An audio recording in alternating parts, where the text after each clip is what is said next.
3, 2, 1.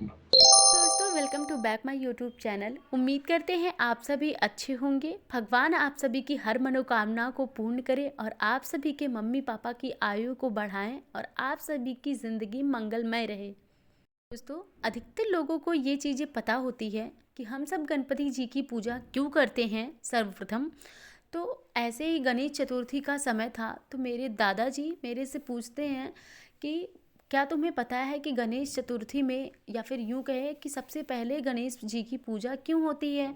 तो मुझे तो नहीं पता था। पहले मैंने बोला कि वो शिव जी के पुत्र थे, इस वजह से पूजा होती थी उनकी सर्वप्रथम, क्योंकि वो तीनों ब्रह्मांड उनके माथे पे है। वो नेत्र खोल दे तो पूरा ब्रह्मांड उसमें समा जाए।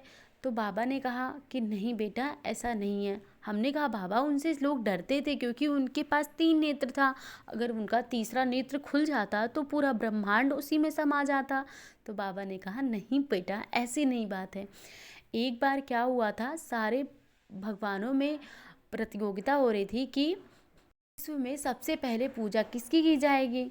तो इस बात को लेकर के नारद जी शिव जी के पास जाते हैं और वहाँ पे घोषणा करते हैं कि जो सबसे पहले विश्व का चक्कर जो लगा लेगा सर्वप्रथम उसी की पूजा होगी।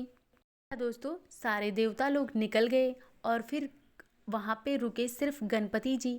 और गणपति जी अपने मूसक पर बैठकर शिव जी माता पार्वती जी का 3 चक्कर लगाते हैं और कहते हैं हमने तो पूरा ब्रह्मांड चक्कर लगा लिया।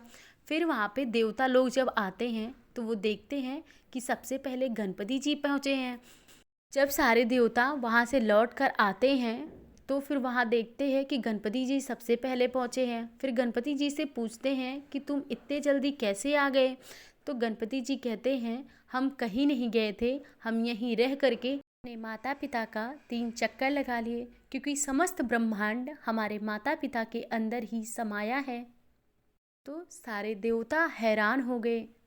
देख करके नारद जी कहते हैं कि सर्वप्रथम यदि पूजा होगी तो सिर्फ गणपति जी की होगी, के बाद ही सारे देवताओं को पूजा जाएगा। दोस्तों गणपति जी के इस कार्य से हमें यही सीख मिलता है, यदि हम अपने माता पिता को सुख देंगे तो ही हम सुखित होंगे और सर्वप्रथम आगे बढ़ेंगे।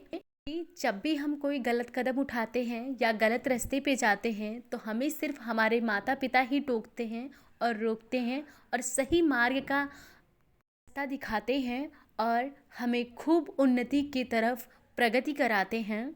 तो दोस्तों आप सभी को गणपति जी की इस कहानी से बहुत कुछ सीख मिली होगी और देख सकते हैं दोस्तों हमारी ड्राइंग पूरी कंप्लीट हो चुकी है और गणपति जी काफ़ी सुंदर लग रहे हैं।